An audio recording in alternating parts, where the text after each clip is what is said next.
it's really a story about an interpreter who doesn't get on with his American sergeant, so to speak, and the unit that belongs to the sergeant and who the interpreter belongs to, they get wiped out. So the only person that's left is the interpreter and the sergeant. And then starts a 120-mile journey, or 120 clicks, back from where they got taken out to all the way back to their base camp. And during that journey of 120 clicks, they meet all sorts of trials and tribulations, but the sergeant is basically semi-conscious for the whole thing, as he took a beating onto the head in the initial conflict. So it's really a story about what one man is prepared to do in order to get. He takes on the onus of and the responsibility of taking this chap back to his base.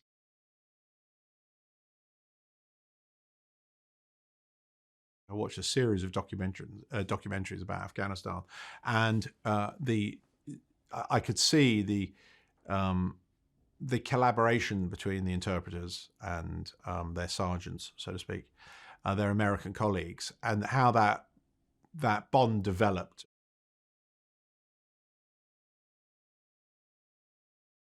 The deal was that they would end up in America, and then how complicated that became and how dangerous it was for the interpreters. And I just think that's a rather interesting dynamic.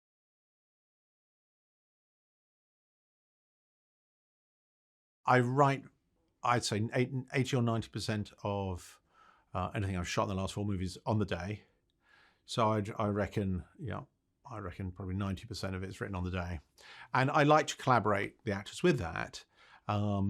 So they are involved in that sense. And you'll spend the first hour of the day just writing everything. All I need is a structure.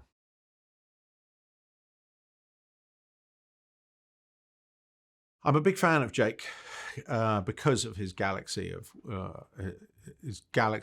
work, which is pretty broad. He has a pretty broad canon of work. So I've wanted to work with him for years, actually.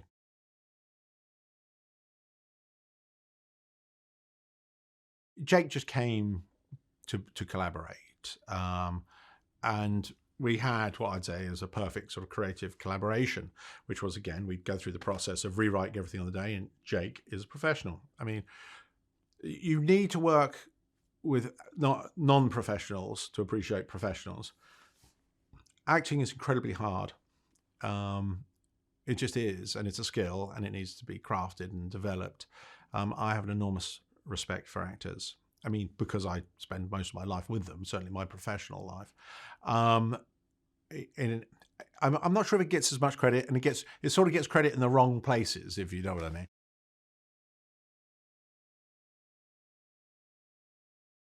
He's got a rather nice face in the sense that he just looks like a good guy, and it's hard to analyze what aspect of his face induces such a reaction, a response.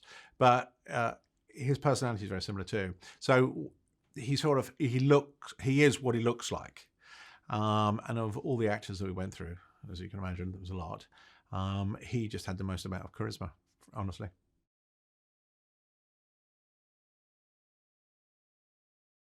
Once there's a gun in the room, there's tension.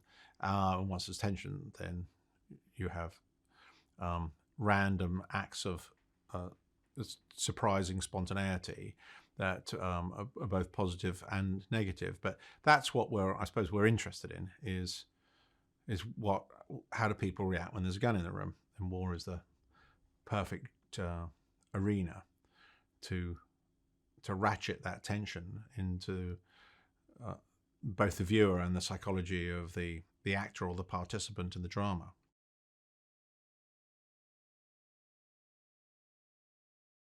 I thought we were in Afghanistan. And that's an odd thing, as you're making a movie. Everyone is standing around you is all dressed up in Taliban's outfits, and they're all running around in those sort of SUVs with 50 cals bolted onto the back. And you just end up thinking, well, I am in Afghanistan. We shot in Spain, which I was sure was Afghanistan.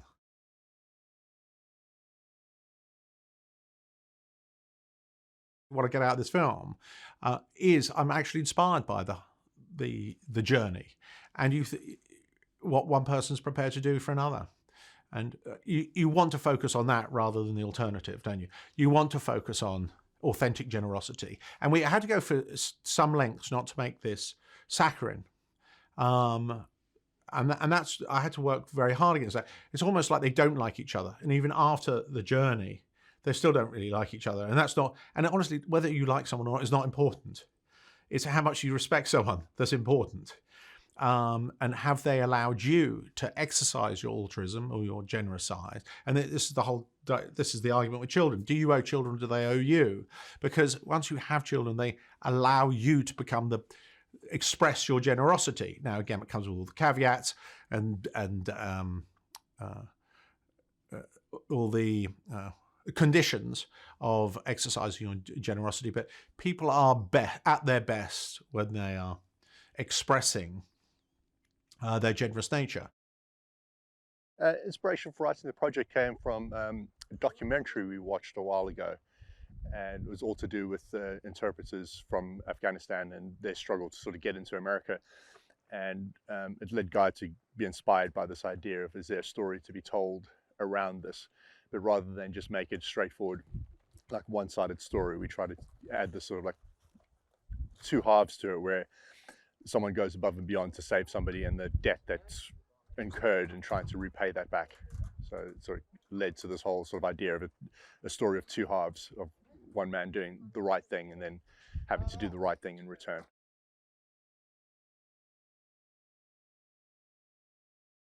Well, it's interesting because what makes a real Guy Ritchie film is that most people think there's a certain sort of like tone to the dialogue. But I think what he's shown over the last sort of few years is there's a range to what we can do. We've done a lot.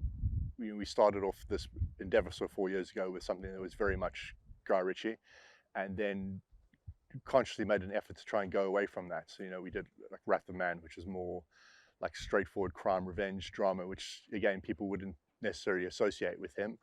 And then we went for a light tone, Operation Fortune, and then now sort of going full circle again to something that's like a serious tone, a story that's relevant to sort of what's been happening in the world recently. So yeah, I think it's whether you describe it as a Guy Ritchie film or not, I think that's always going to creep into it. But I think just showing good range.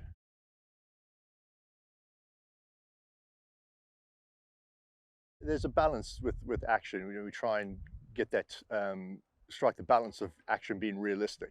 There's sometimes things can sort of feel like over choreographed. So we tend to have obviously stunt choreographers, fight choreographers, and they come along, and then we mix it up on the day just to keep it fresh, make it look, not necessarily try and make it look edgy, but just give it a more real tone to what you traditionally see with stuff that seems to be overly orchestrated and rehearsed. Well, the story is really about two humans, two men from seemingly very different backgrounds. One, whom I play, is John Kinley, who's a special forces sergeant who's very experienced in the field of military and in warfare, and is in Afghanistan, has been deployed numerous times and has a tremendous amount of experience, and has dealt with many different Afghan interpreters and has found himself in many different situations. He runs a unit that looks for Taliban munitions and explosive sites. And so it's constantly in threat and in very dangerous situations. At the beginning of this movie, he seems to be striking out over and over and over again and can't really find anything. He's going through a lot of red tape and is struggling with his unit to try and find any munition sites or anything to uncover. And so he kind of goes rogue in a way, but with permission. And after losing an interpreter and losing some of his men early on in the movie, he gets a new one. And he's saddled up right next to this interpreter who he doesn't really like so much. And so begins the journey of the film.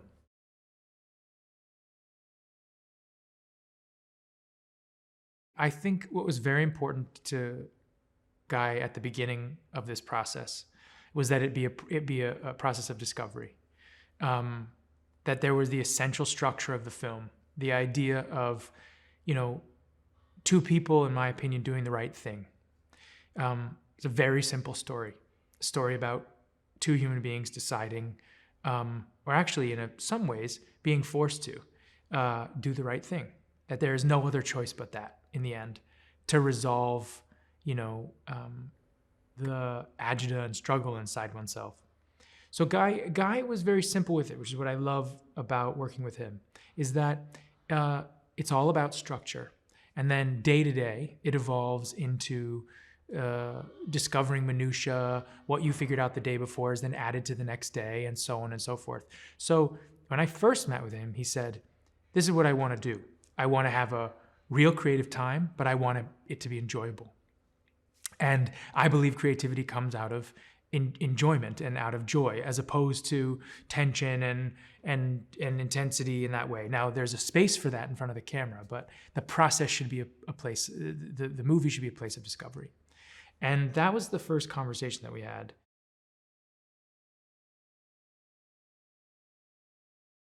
For me, what got me was this relationship. When I first read the script, it was all about a very complicated relationship between two people and very little spoken.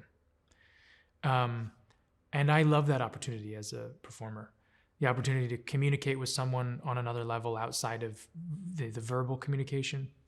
And to me, it felt like a Western, the opportunity to kind of sit in a space, occasionally ride your horse, but generally it's about the relationship, the unspoken relationship between two human beings.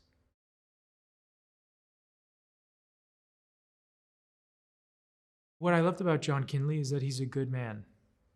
I think over the past number of years, I've tended to move towards characters that are, I guess people would define as sort of complex in how they walk the line between good and bad or this and that. I don't know if I really fully believe in that, good and bad.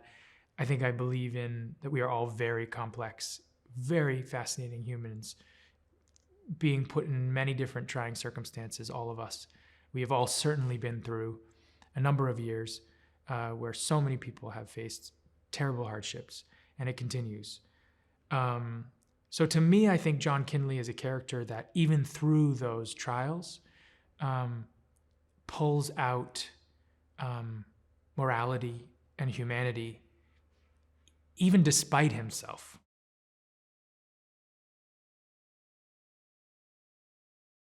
John Kinley is a Special Forces soldier, and Ahmed is his interpreter. And I think the relationship between the two of them is so fascinating in that Ahmed has a wonderful line where he says, I'm not a translator, I'm an interpreter. And I think, interpreting culture and behavior, knowing that Ahmed is wiser than John, has more authority in so many different places than John does, saves John's life as John saves his, back and forth, that there's a quality between these two people, even though there's this hierarchy in the military, and that there is just this deep equality between these two men. And I would argue that power switches back and forth. At times it's not equal. At times Ahmed knows way, way more than John, and vice versa.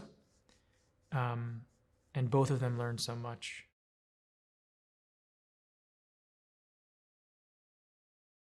I've spent a lot of time with learning about the military. I've spent years, I've made a number of movies about military, people who have spent time in the military.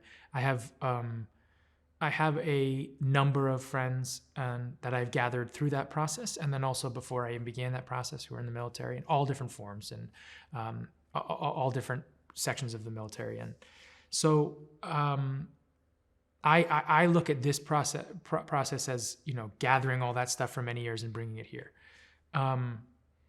In terms of John specifically, I think what I liked about this in terms of preparation was there, instead of that normal preparation that I have done many times, kind of grinding and digging deep and being sort of obsessive about it, I trusted in the history of everything that I've learned, of the people that I know, of the relationships I have, and asking them the questions that I needed.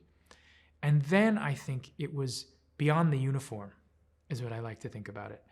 It's sort of beyond the uniform into a sense of the human. And I keep saying human because I think it's a really important thing to point out, that this story is outside of anything that any country, any affiliation, it's outside of all of that. It's what do we do when someone saves our life?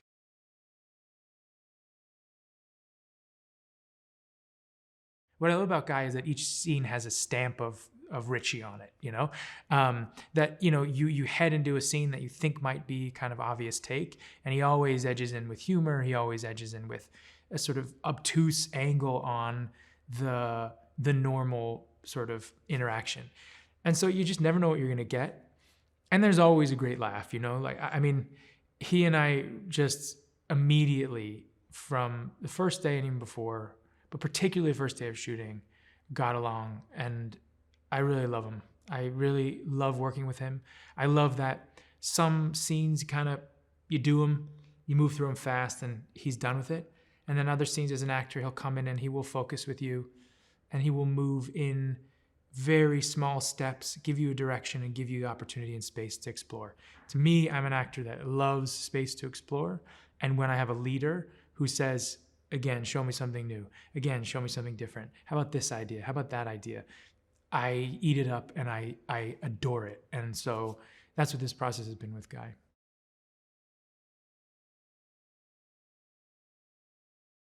Dar has a profound nobility in him, a sort of stoic quality, and a kindness.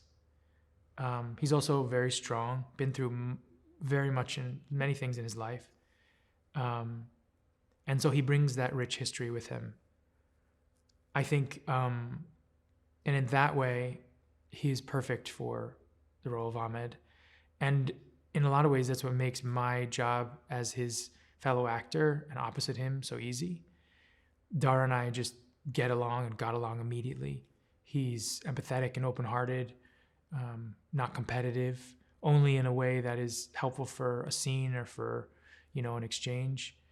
But he's just, in fact, I think part of the challenge is from Guy, and even sometimes I'll tell him, is to turn his nobility down, because he's such a wonderful person that, you know, you want him to be a bit more of a mystery, because, you know, but he's just such a lovely man, and I think that is who Ahmed is, but also with a darkness and a history and a sense of a question about him, but ultimately he's just a great guy.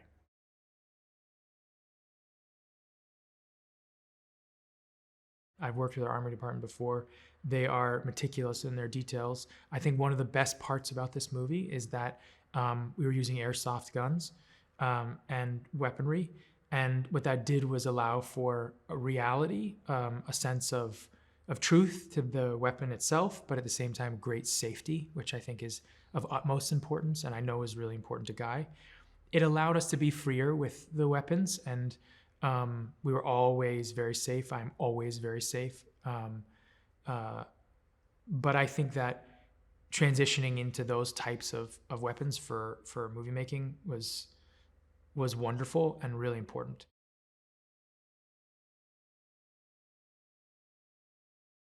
In terms of costumes and costuming, you know, the group around me and everything around me, we had wonderful military advisors and just a costume department that was devoted to the accuracy.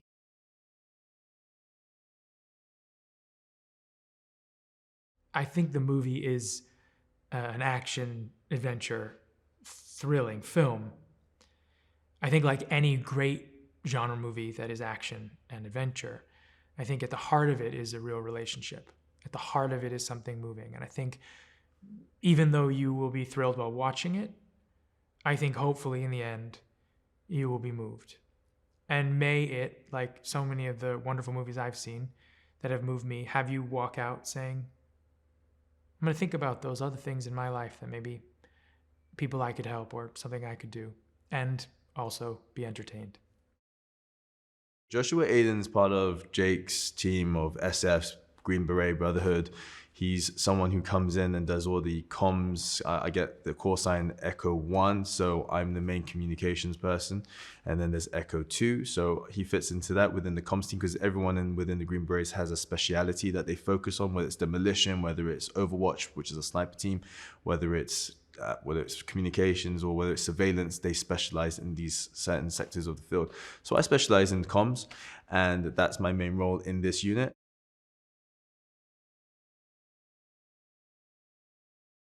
Working with Guy, you have to be open, you have to be creative, you have to be alert, you have to ultimately trust what he's doing. He's Modigliani, he's Monet, he's painting a picture, and you have to trust his vision. He's been doing this for a very long time.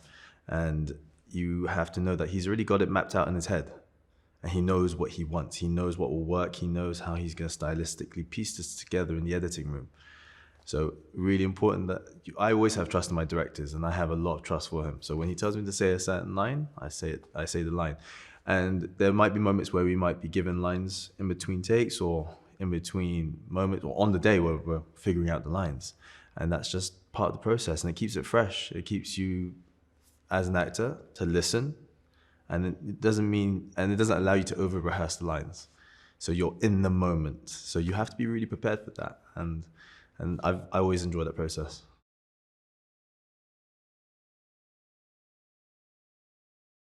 Jake Gyllenhaal is one of those national treasures. For me, he's one of my top 5 actors I've gotten to work with and watch him. Like, even when I'm not needed on set, I'm there, I'm watching them, just seeing how they do certain things, because he's a fantastic actor.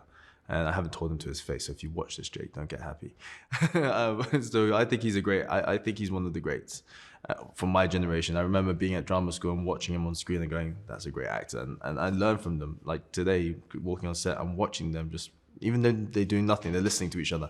I'm just observing that. So it's been great watching him do that. Also, how he delivers lines. He's also finding a new process on how we deliver lines in the moment as well, in the sense where a guy's feeding him lines and we're changing scripts. So I'm just seeing how he manages that and how he works, and just watching him do different things. Did that work? Did that not? Did that give him energy? And he's always analyzing that. And I'm just sitting there watching and observing, but it's been a great experience working with, one of the actors who I really admire.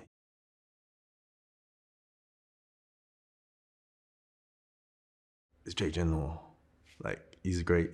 He leads the unit. He leads this cast, and he does that by example. Just small things. We're shooting in the era of COVID, and just small things, just like making sure everyone's safe, and it's really important because we're working close proxemics, and it's never felt unsafe on this set. So even small things like that transcends on camera.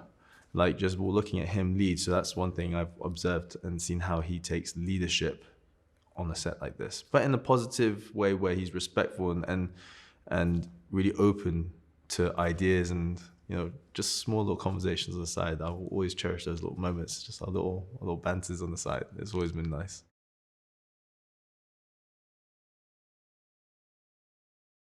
Honestly, I don't get onto many projects where I get along with them and will stay friends with them. And that's one thing that this experience has allowed us to do, is when I finish this and I see them, and when we message each other, when we say goodbyes, I'll still see them in London. We'll still keep in touch, and we'll all get together, because we have developed this friendship on this for the last 5 weeks in Alicante and in Spain, and it'll always have a little place for us in our hearts. We had a great time together, going out to have meals pretty much every night, going for lunch, sitting on the beach together, going little mini excursions. We've really built a strong camaraderie, and working with them on set is great.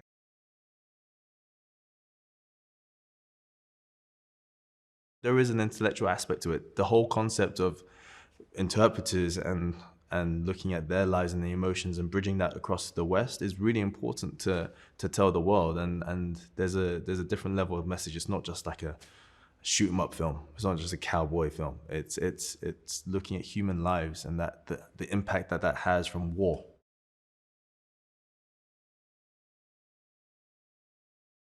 ultimately you got Guy Ritchie, Jake Gyllenhaal, Dar Salim, myself, and us all just trying to do a great project which you guys can enjoy in the cinema.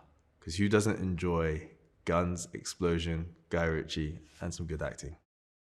What inspired me to join the armed forces goes back to my childhood, really. So I'm from Afghanistan, so is my family. We escaped Afghanistan at the height of the Soviet invasion. And I came here at the age of like 3 or 4, I believe. And, grew up here as a normal kid. And as I got older, I started to understand why we came here and the history there and the conflict. And I had this, sense of gratitude from that. And as I got older into my teens, that gratitude kind of grew in me, where I felt like I needed to do something, And so that was a big inspiration for me to join the military. And just, I didn't know how long I was going to stay in or anything like that, but I knew I had to pay back somehow for how we came here from Afghanistan. Our quality of life was significantly better. We had freedoms that we never had over there, opportunities. So I joined the military not knowing what I was going to do, but I joined the Marine Corps and went into the infantry, and I did that for 4 or 5 years before I decided that I wanted to do something bigger and better. And then I left the Marine Corps. And I went into the Army and tried out for Special Forces and became a Green Beret. And I've been a Green Beret for about 16 years now. And then when I got out, I started a training company and a consulting company and just been doing that, a lot of consulting for projects like this.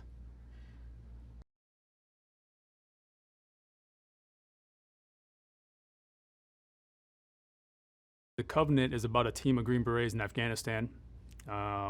Pretty typical mission set, really. They're there to try to target the Taliban and certain key leadership and try to affect some of the activity and some of their influence in the region that they're at. And so when you have a team like that, the mission set's pretty big. They can do anything from, actually target packets and killing people to building rapport with the locals and getting them to kind of help us out, give us information. And so being a Green Beret myself, that everything made sense. It was just natural to this project, to the Covenant. And so when I came in, I was able to help the actors, portray what that looks like and what that sounds like, what that should feel like to them as they're interacting with each other on camera. And especially with Jake and Dar, trying to get them to build that team cohesion and that dynamic of how they should be as an SFODA, right, as a team.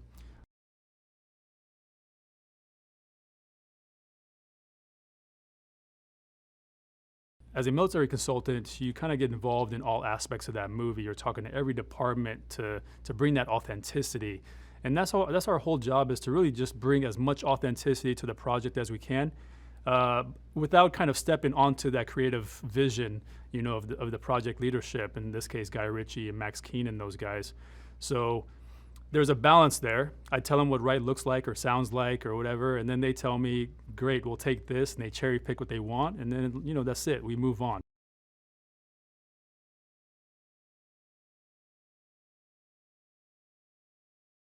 Conversations with Guy Ritchie are always interesting. He's such a brilliant person when it comes to what his vision is and how he wants to portray that on camera. And really, my conversations with Guy Ritchie were daily, every morning for a couple hours, in fact. And it was, Kawa, I want to get this look, and how do we make it better? Like, where do we inject the authenticity here? And so that is really what I was saying, like, well, sir, we should do it this way, and this is how it should sound, and maybe change up these lines to kind of give it a little more authenticity. And his vision was, I think, great from the get-go. It was just my expertise in the small things, like some of the gunplay and some of the fighting and some of the posture, a little bit of dialogue, of course. And between that, I think just giving him just a little bit of that information was helping him kind of, set up that shot or understand what it should look like. And everything else was really just him.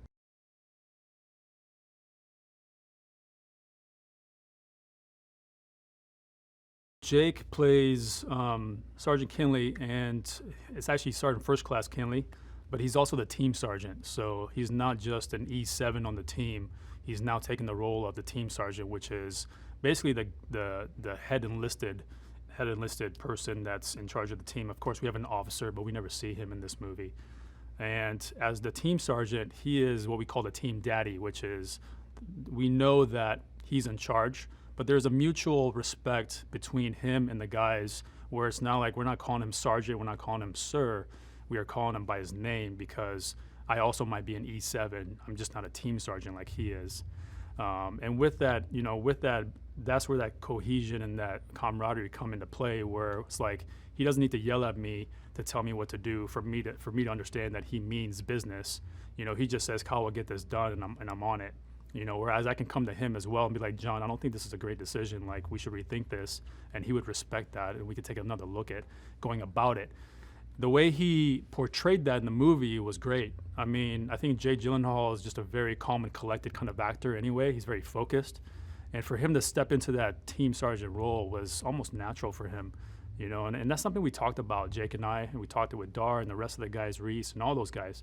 We said, look, this is the team dynamic on an SF team. You guys are very brotherly, but also when it's time to work, it's like, that's it, let's get done.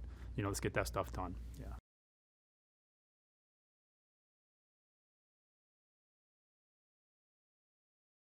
Interpreters in Afghanistan are really hodgepodge because, especially, Afghanistan was a 20-year war, and in the beginning there might have been a little bit of structure there for the vetting system and some maybe official training for these guys. But as you get into this war 5-10 years later, you're falling in on interpreters from the last team, and the last team's telling you like, hey, this guy's solid, he's really squared away at this, but he sucks at this, or he needs to be watched, or maybe we're trying to get rid of him. So, and then as far as our capabilities go, obviously language, translation and all that, but also some of them have a little bit of, because they've worked with SF teams before, they have those SF tactics down. They know the protocol. They know how to go about interacting with the actual Green Berets, when not to kind of cross those lines, as Dar did a couple times, right? And so it's really, you never know what you're going to get with your interpreter unless you get a good packet on him from the team prior saying, this guy squared away, keep him. In fact, a lot of the times our interpreters were so squared away, especially on the SF teams, that we were trying to actively get them visas to get out of the country, or at least write them a letter of recommendation to try to help them out when they apply for their visa. But interpreters can be just translators, or they could be war fighters right next to us, shooting. So.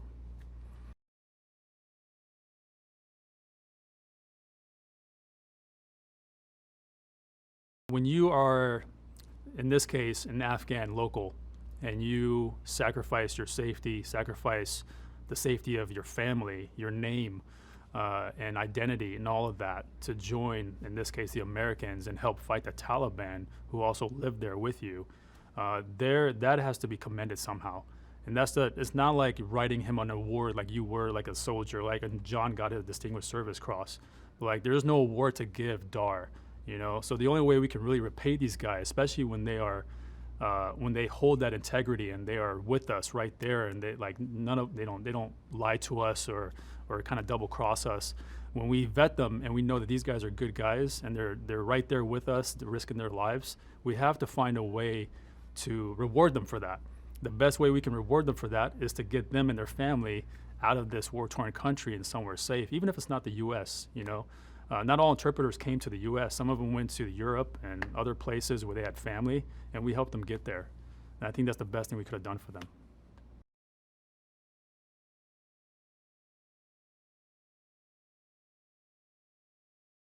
So this movie is very relevant with current events, right? The exit strategy from Afghanistan was very sloppy.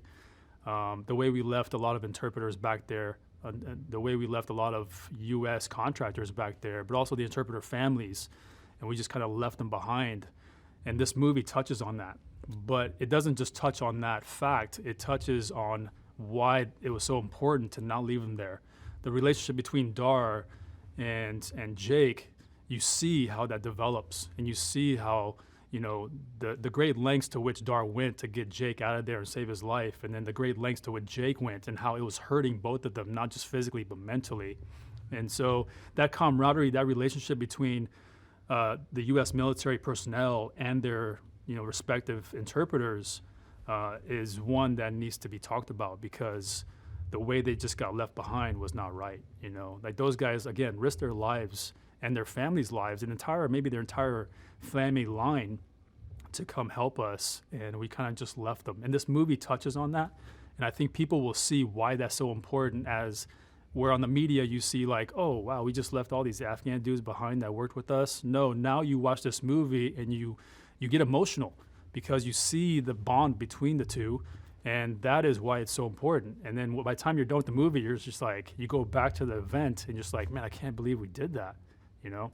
So I think it really touches your feelings right there.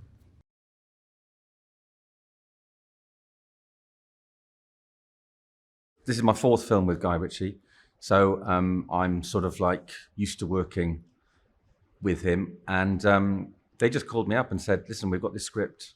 It's very time sensitive because of what's happening in the world, and we want to look at doing it as quickly as possible. So we looked at Turkey, we looked at the UK, and we looked at Spain, and we ended up in Spain.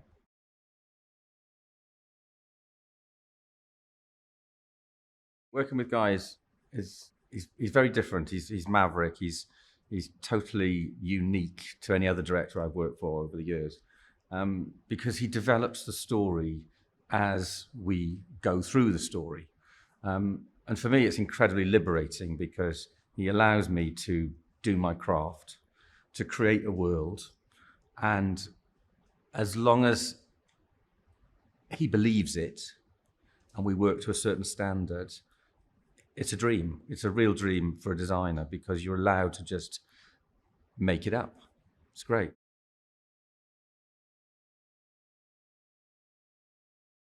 His level of sort of like perfection is quite astonishing, and it raises everybody's bar. It's quite amazing. And sometimes when we're looking at locations and we don't know quite if it's good enough or whatever. And I've always got the caveat to say, listen, I don't think it's good enough because I don't think Guy's going to accept this. So let's keep looking. And he wants 3 options for everything usually, which is actually a very, very straightforward way of working.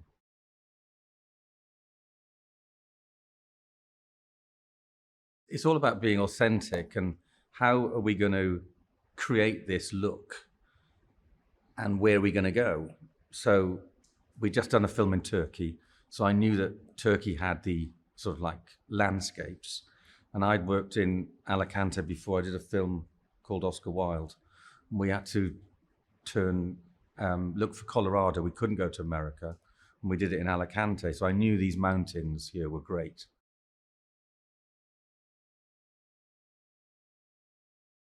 Problems were getting vehicles here. American vehicles that are in Afghanistan, we've got to get them to wherever, Spain or Turkey. So that's a big issue, and it's a very vehicle-led film.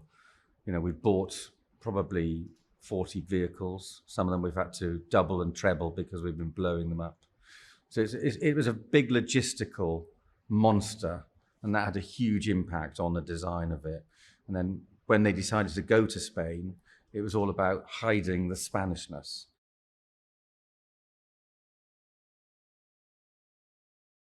We've decided to shoot this very, very differently. It's very a wartime film, background of war, but we haven't got a dolly. The camera is always moving on Steadicam. We're using drones a lot. We're giving it a perspective that everybody's being watched. So a lot of high footage looking down, which you can cut into. And that gives us a very different way of creating the set. So I've always got to give them 360 degrees because you never know what the camera's going to see. They're looking up, they're looking down, they're going round. We're on vehicles. Vehicles are driving through shots. We've got big vistas. We're having to hide a lot of things with foreground elements like the sea, because we're in Alicante and they don't have the sea in Afghanistan. And then so working with Ed, the cameraman, it's the first time we've worked together. And you sort of like have to feel your way through with another creative because he's got a huge job to do. And I've got to give him an environment which is accurate and authentic. So that's been really great. And he's been really up for the bold use of color and the lack of lighting and the sources of lighting that we have used have been, we've talked a lot about it, it's been great, but he's been really, really easy and designer friendly. So he's the medic, and he takes his job very serious. And I feel like Tomcat is basically going through a lot in his life himself. Like he's struggling to find purpose, and I think that's one of the reasons that he signed up to the army in the first place. He takes his job very seriously. He looks up to John Kinley.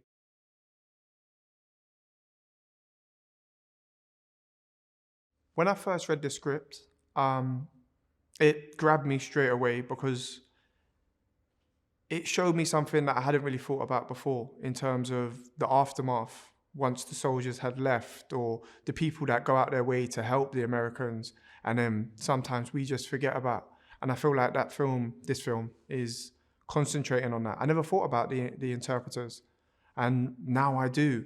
And then you see the backlash, what happens to them and their family once the Americans have gone, and you've seen the struggle and the kind of crazy situations they put themselves in to help us. So I feel like we should help them too.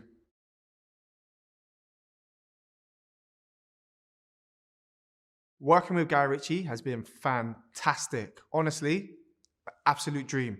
Like, everyone says, oh yeah, it's like, I love Guy Ritchie, he's one of my favorite directors. I'm like, no, he's one of my favorite directors. Like, not even one of, he is my favorite director. Working with him has been a dream from start to finish. He's absolutely lovely.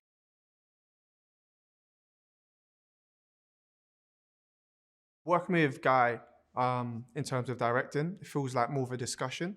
If he thinks your idea is rubbish, he will tell you your idea is rubbish, and he has done it. But he does let you throw your opinions out there. And if he likes something, he goes, you know what, I think you're onto something. Or I like this, I was thinking that. What do you think? And then he allows you to put a bit of an input in, which is great, because then it makes it work for you.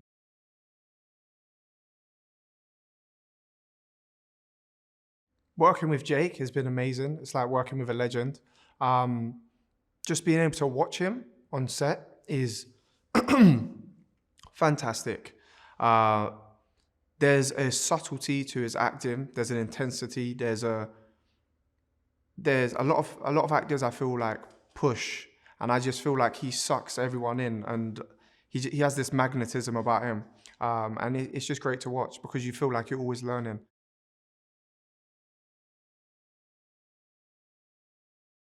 Dar Salim is another great actor, and I never knew Dar before, but seeing him and Jake bounce off each other and the chemistry they have is great. And I'm like, how they formed such a bromance already. I don't know, maybe it's just the intense shooting, but I think it's really vital to the story. And yeah, I think the audience are in for a treat.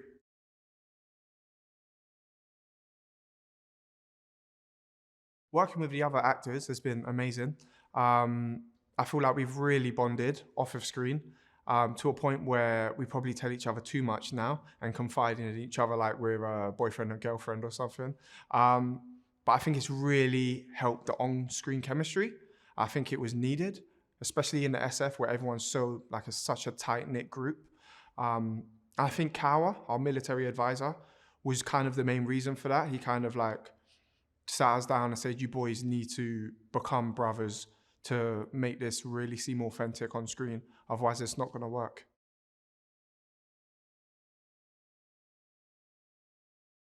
Working with a stunt team was fantastic. They made us feel confident because they made sure we was always prepared for whatever situations we'd be acting out.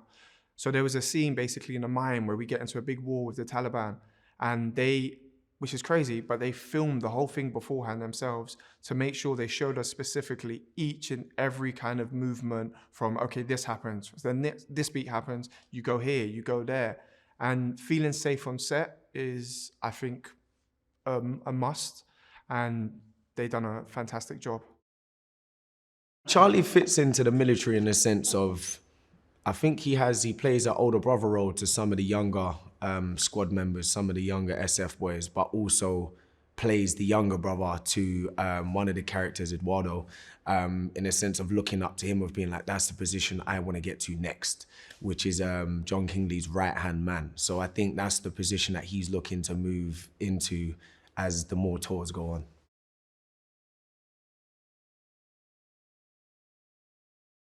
Charlie's relationship with John, I think, is one of the strongest out of the group itself. I think he's done a few tours with John. There's a lot of trust that John has put in him, in a sense of like he knows if it goes down where exactly Charlie's going to be, and that's right behind him.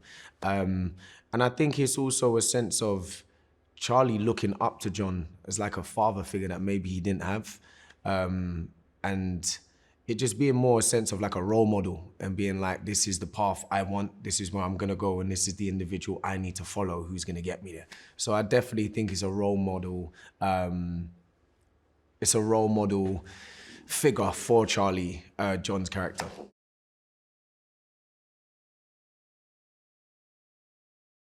These are stories that for me are so important to tell because there's so much in general life that we don't ever think about what is going on behind closed doors. It's like we might be enjoying our Friday with a nice meal, but forgetting there's a war going on and there are actual soldiers out there protecting our freedom. And to read these stories and have it so close to home where we've again had the blessing of someone from one of these platoons come in and tell us exactly how it is, it's mind-blowing to know that these things go on. And I think it's so important that these stories are told so that we all can have that knowledge of being like, this happens. And if we're not careful, it will continue to happen. And just being aware of the situations that's going on around us. So I feel like this script here is important, and I feel like it's gonna make a massive impact, especially with everything that's going on in the world right now.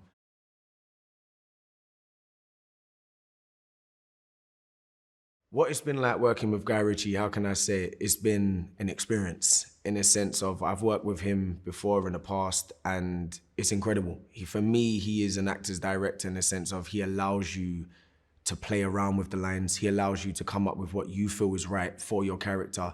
And also that freedom of being like, this don't work, can we try this?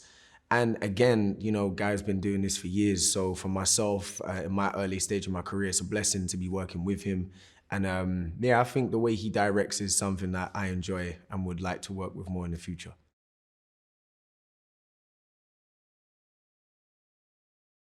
My experience with Jake has been everything that I expected. He's professional, very polite, and again, he's just amazing at what he does. Just to be on set and watch him in his craft is, again, inspiring and a lesson learning for me for being, you know, younger and coming into this at such an early stage in my career. To be around someone that's been doing it for so long and so good at what they do is mind-blowing. So it's also, again, it's like being in a masterclass of acting, just watching it and be like, oh, okay, this is how you do it. That's how you do it.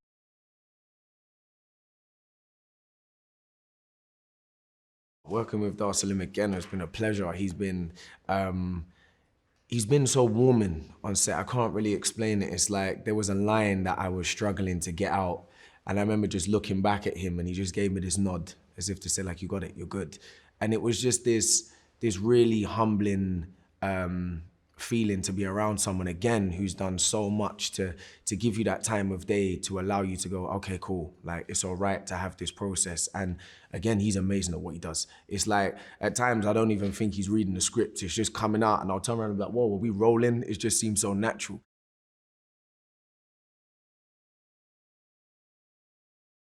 How it's been working with the other boys in the squad, it has been, we always say this as actors that you wish that your cast are, you know, they're easygoing, they're chilled. And to be honest with you, I didn't know what to expect with who was going to be within the SF unit, because you hear SF soldiers and think, oh God, are people going to come in with like the proper toxic male masculinity? And it has been everything but that. They have been nothing but a dream to work with on set and to have a personal relationship with them outside. And we've had a bit of time to decompress together and it's been nice and chilled. It's just been like a bunch of friends or brothers, should you say, just chilling. And I think that's what we're trying to get across in the film, is that within the army and within the sections that we're portraying is that it's a brotherhood. And I feel like now we've formed this brotherhood and hopefully we can now put that onto screen and everyone can see that love between us. But yeah, it's been nothing but a dream working with them.